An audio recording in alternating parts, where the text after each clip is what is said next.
Ruh sejati kita yang tanpa noda itu diri kita yang sejati. Kita kenali yang itu, maka kita pasti akan kenal dengan Tuhan kita. Karena ruh itu adalah dohirnya Tuhan. Tuhan adalah batinnya ruh yang inti itu. Makanya nafas adalah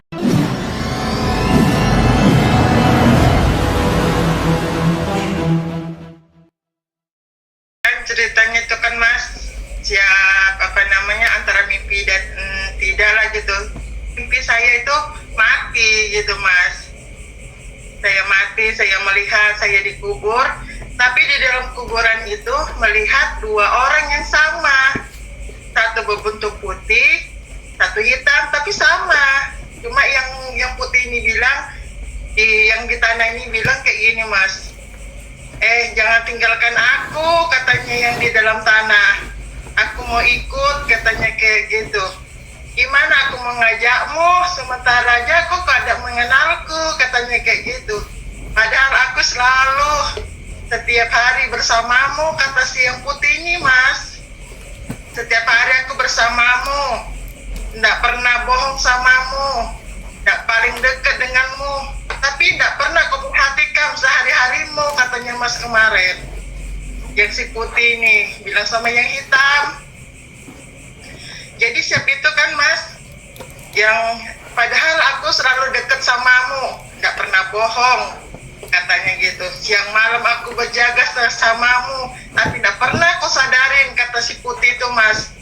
Saya merenung apa maksudnya ini kayak gitu kan, yang si itu. Tapi aku tolong, aku nggak mau ditinggal, katanya yang hitam ini Mas. Aku mau ikut juga samamu, katanya. Terus saya melihat dua orang itu berdialog, kalau kau mau ikut sama aku, kenalin diriku yang ada di dalam dirimu, katanya kayak gitu Mas.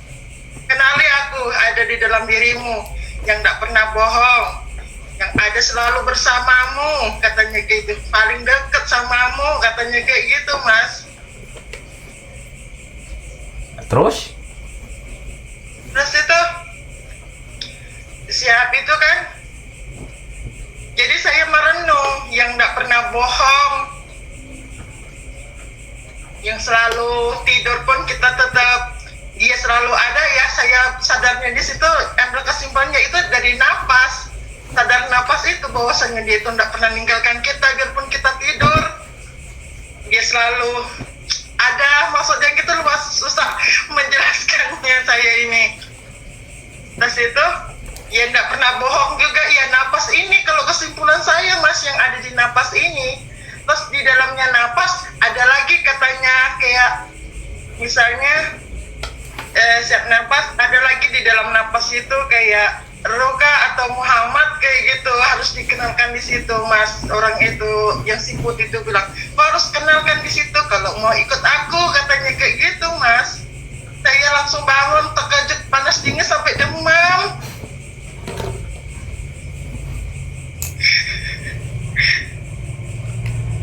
ya, kalau secara hakikat si putih itu adalah kebenaran, tapi ini kan belum kebenaran sejati, itu baru gambaran. Karena kebenaran sejati itu nggak seperti itu, maksudnya nggak wujud si putih si hitam obrolan, enggak, itu masih bayangan, itu iya, hanya gambaran, tapi bukan itu. Nah, dalam diri kita juga ada si putih si hitam, ada positif ada negatif, ada ada mutmainah dan ada yang lainnya gitu loh. Tapi itu gambaran bahwa diri kita itu selama ini tidak memperhatikan si putih. Kalau ini kita kaji secara hakikat saja. Si putih ibaratnya diri sejati kita, sedangkan selama ini jiwa kita itu nggak memperhatikan. Nah, kita disuruh untuk memperhatikan.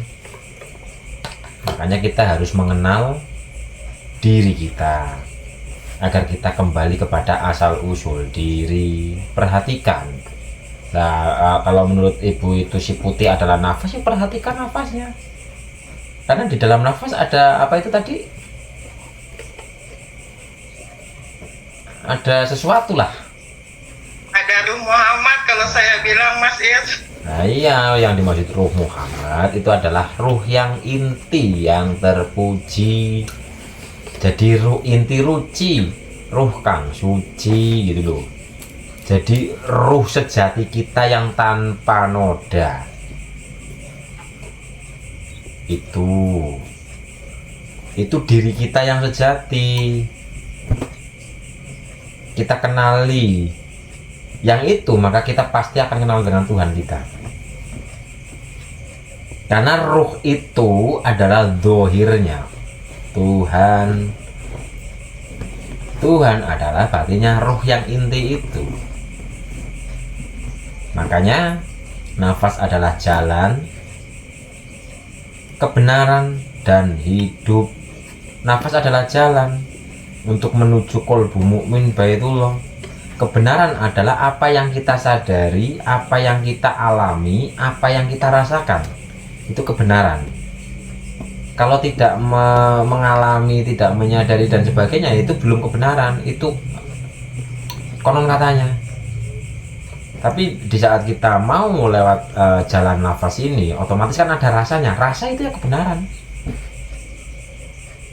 Kebenaran jadi adalah yang kita kita kerjakan, kita rasakan, kita alami. Nah di situ nanti kita akan masuk lebih dalam lagi. Ada sang hidup. Jadi setialah dengan nafas. Karena Terima nafas, kasih Mas Is ingatnya matur nuwun. iya, karena nafas ini adalah kebenaran.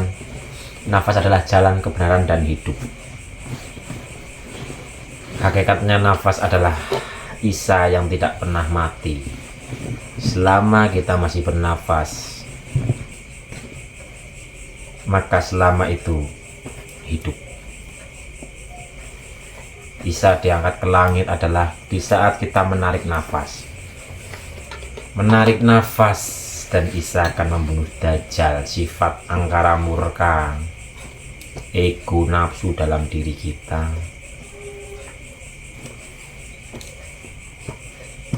Makanya Isa sifatnya welas asih. Nafas ini sifatnya welas asih, yang diangkat ke langit atau masuk ke dalam batin kita.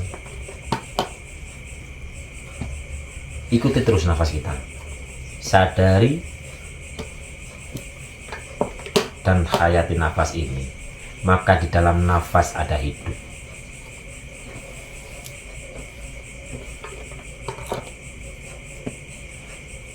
Dengan sendirinya, yang penting praktek. Dengan sendirinya nanti kalau sudah waktunya ya ketemu. Dalam artian lebur gitu loh. Bukan berarti ketemu nanti ada si putih nemuin si hitam, bukan begitu. Ketemunya itu maksudnya ketemu itu adalah fana diri nyata sejati yang ada hanya dia itu sendiri. Jadi kalau masih si putih dan si hitam itu masih gambaran gitu loh.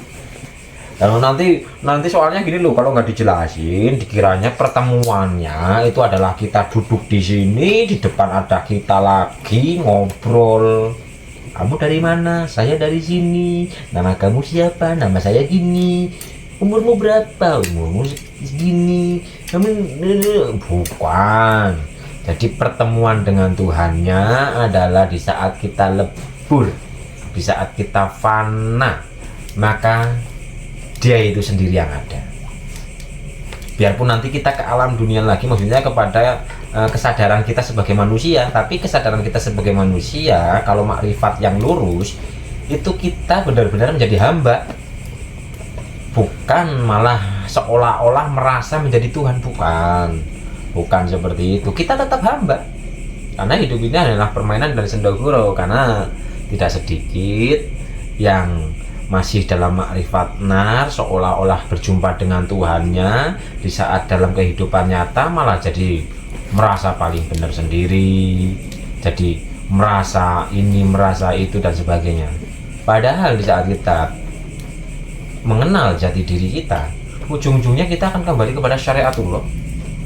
Kita akan kembali kepada menjadi hamba. Tapi hamba yang sejati yang mengikuti kehendak ilahi sudah bukan kehendak bebas lagi. Begitu Bu. Ya Mas.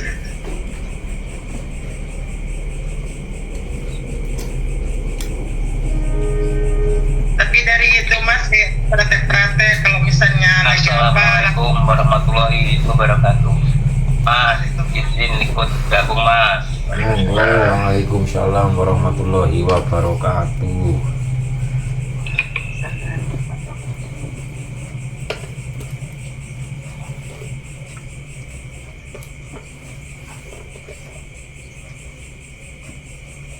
Gimana? Semenjak itu apa? ya kayak itu loh Mas, misalnya kalau misalnya apa langsung istighfar, langsung kayak tarik nafas gitu Mas, rasanya lebih ke tenang, lebih daripada biasanya tukang ngomel-ngomel. Nanti kalau sedikit ada masalah sedikit tinggal tarik nafas sambil beristighfar kayak gitu Mas. Malah saya terapkan kayak gitu, timbulnya dalam diri Mas. Iya. Jadi kita selalu sadar, selalu kembali kepadanya. Lah, asal kita latih seperti itu, mungkin emosi mau muncul, kita astagfirullahaladzim, berarti kan kita kembali kepadanya. Di saat kita sering kembali kepadanya, nanti lama-lama kita akan melihat dia di segala kejadian. Maunya sadar gitu loh. Orang yang mungkin ada kejadian membuat diri kita marah, tapi kita sadar siapa yang menggerakkan dia. Assalamualaikum. Bapak Ibu semuanya. Waalaikumsalam. Jadi perjumpaannya ya bisa terjadi kapanpun. Kita melihat alfalnya, kita melihat sifatnya. Dalam luar diri kan ayatnya juga ada untuk perjumpaan dengan Tuhannya.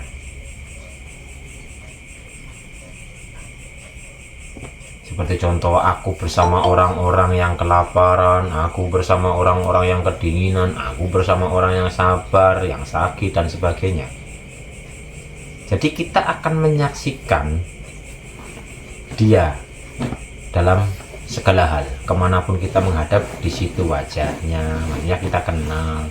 Lihat hujan turun, kenal Allah. Lihat orang lagi jalan, kenal Allah.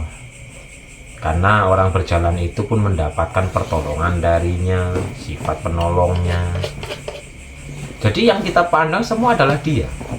Wis pokoknya cuma dia yang selalu ada di hatiku gitu. Tapi kan latihan terus, berproses terus.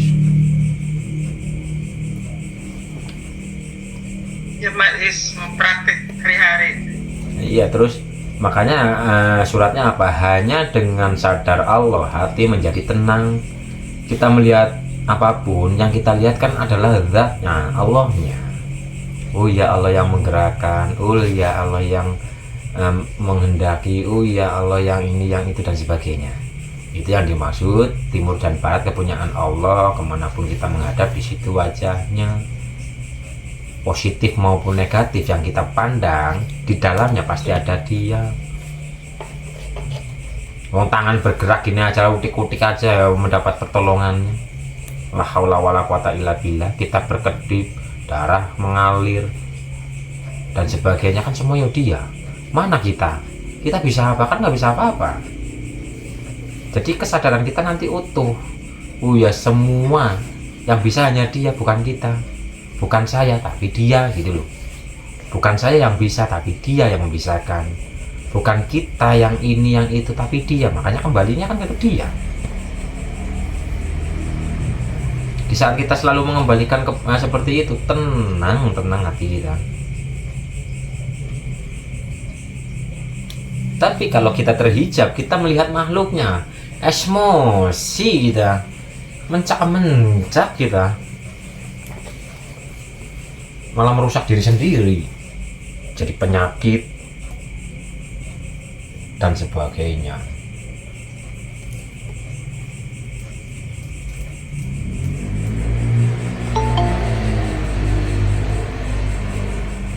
gitu. Monggo apalagi?